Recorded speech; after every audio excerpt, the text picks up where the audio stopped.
దగ్గర అమిగోస్ క్రియేషన్స్లోనే అమిగోస్తో ఎక్కువ మంది అమ్మాయిలు పనిచేస్తున్నారు. అంటే మీతో స్టార్టింగ్ నుంచి ఉన్న వాళ్ళు ఇప్పటికీ ఉన్నారు, ఒక ఇద్దరు ముగ్గురు అమ్మాయిలు. And they are like committed, అండ్ మీరు కూడా వాళ్ళని అలాగే చూసుకుంటారు.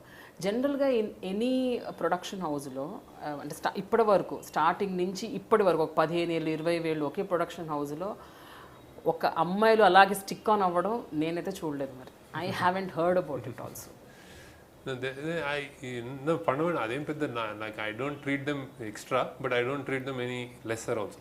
సేమ్ హ్యాపీ అందరు అంటే వాళ్ళకి ఎలాంటి ఈక్వల్ రోల్ ఇస్తుంటారంటే, అంటే ఎనీథింగ్ ఐడియేషన్, కాన్సెప్చువలైజేషన్, లేకపోతే creative, anything I can say. అది ఎవరైనా నా దగ్గర మాట్లాడగలుగుతారు. అది నాకు అసలు ఆ కైండ్ ఆఫ్ వెల్కమింగ్ ఇదైతే ఉంది. నాకు ఎవరైనా ఏమైనా మాట్లాడతారు మాకు అది. అండ్ ఎస్పెషల్లీ ఉమెన్కి ఇంకొంచెం ఎక్స్ట్రా కేర్ అంటే వాళ్ళు అంటే తెలిసి ఏం కేర్ ఎక్స్ట్రా ఏమైనా తీసుకోవాలి అనేది మేము తీసుకుంటాం అయితే.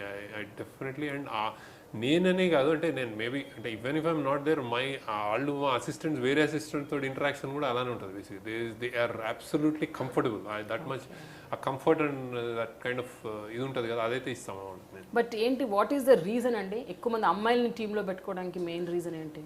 లేదు వస్తారు రాగానే అంటే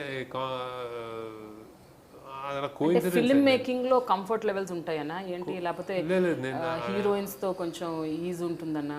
అలా ఫస్ట్ స్టార్ట్ అయింది అలా హీరోయిన్స్ తోటి అలా ఉంటుంది. ప్రవీణ నాకు ఫస్ట్ ఆనంద్ గురించి అలా స్టార్ట్ అయింది. కానీ లేటర్ ఆన్ ఒకళ్ళని చూసి ఇంకోళ్ళు వస్తుంటే ఇంట్రడ్యూస్ చేస్తే అసలు నేను ఎందుకు తీసుకుంటానో కూడా, అది నాకు ఉన్నది ఒక ఆపర్చునిటీ, ఒక 10 మందిని తీసుకోగలిగే కెపాసిటీ ఉంటే ఇంకో 50 మందిని తీసుకోవచ్చు. కానీ ఆ 10 మందిలో just some times coincidence, simple things ఏదో మ్యాటర్స్. యాక్చువల్లీ ఇప్పుడు మణిగోపాల్ అన్న దగ్గర క్లోజ్ ఉన్నాడు అతను. మేము ఆనంద్ తర్వాత ఒక టెస్ట్ పెట్టాము. అతను అందరూ కుర్చీలేసి మంచి ఒక క్వశ్చన్ పేపర్ తయారు చేసి, నేను అప్పుడు చాలా ఇంకా హై ప్లేన్లో ఉండి అసిస్టెంట్ డైరెక్టర్ టెస్ట్ పెట్టాను. ఎవరు సెలెక్ట్ అయితే చేద్దాం. అందులో మంచి క్వశ్చన్, నీకు కథ రాయి, నీకు ఏదైనా రాయమని అట్లుండేది. అందరు కూర్చుని ఉన్నారు, అందరు రాస్తున్నారు. చైర్స్ పెట్టి వాళ్ళకి టీలు ఇచ్చి ఇదన్నీ వేసి మొత్తం చాలా బ్యూటిఫుల్ సెటప్ చేసాం. అంటే కార్పొరేట్ మంచి స్టైల్లో, యూఎస్ స్టైల్లో ఉండాలి మేము. ఒక 2-3 కుర్చీలు తక్కువైనా they are waiting for chairs అనమాట. దిస్ గై మణిగోపాల్ అన్నాడు కింద కూర్చొని రాయడం స్టార్ట్ చేశాడు జస్ట్. అది నేను చూశాను. సో హీ ఈజ్ ఇన్ అట్లా. సో సమ్వేర్ సింపుల్ అంటే ఇట్స్ లైక్ ఇంకోటి కూడా నేను వెళ్తూ లైట్ ఆఫ్ చేశాడు. ఏదో సంథింగ్ ఉంటుంది, అదే స్పార్క్ అయ్యి అదే చేశాను. అందరూ సేమే, అందరూ ఓకే. సో ఏదో ఎవరైనా ఒక రెస్పాన్సిబుల్ గా ఉంటే మీకు అది నచ్చుతుంది. రెస్పాన్సిబుల్ అండ్ ఫస్ట్ నచ్చేది అదే లైక్ అంటే ఎయిర్ లేకపోవడం బేసిక్. అంటే నేను అందరిలో ఒకటి అనేది నాకు చాలా ఇష్టం. అంతే, అంతకుమించి ఏముండదు. ఎవరు ఇది చేస్తే నాకు ఎక్కడో చదివాను అంటే నేను సరే అంతే చదివిన వాళ్ళు ఇక్కడ వేరే వాళ్ళు కూడా ఉంటారు.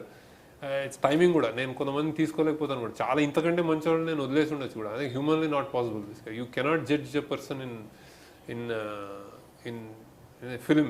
అదే రెజ్యూమే ఏముండదు. అతను నేను పొమ్మనేవాడు ఇప్పుడు రామ్ గోపాల్ వర్మ అయిపోయి ఉండొచ్చు. So I don't know what, but my office కల్చర్లో ఐ పే. అందరికంటే ఎంత చిన్న పని ఏం చేసుకున్నా కానీ నేను పే చేస్తాను. And then I make them comfortable and welcoming ఉంటుంది అట్మాస్ఫియర్. హ్యాపీగా పని చేయడానికి అయితే ఉంటుంది. And I feel they work with love more than fear with me. అదైతే ఉంది. అయితే ఆనంద్ స్క్రిప్ట్ తీసుకొని మీరు ఎక్కని గడపలేదు, టచ్ చేయని డైరెక్టర్, ప్రొడ్యూసర్ లేరు, ప్రతి ఒక్కళ్ళని కలిశారు. ఎన్ని రోజులు కలిశారు అలా? ఆనంద్ స్క్రిప్ట్ తీసుకుని చాలా రోజులు కలిసాను. చాలా రోజులు చెప్తా ఉండేవాడిని. అది దానికి కూడా పెద్ద నేను అనీష్ వెళ్తూ ఉండేవాడు జనరల్గా. అది వాడికి అది అందులో గ్రామ్ ఫోన్ తిరుగుతూ ఉంటుంది. అక్కడి నుంచి నరేషన్ బిగిన్ చేసేవాడు. నాకు నరేట్ చేయడం అస్సలు రాదు. ఇప్పటికి కూడా నాకు స్టోరీ చెప్పడం అనేది రాదు. నాకు సగం మంది స్టార్లు నాకు చేయకపోవడానికి కూడా నాకు స్టోరీ చెప్పడం చేత కదా.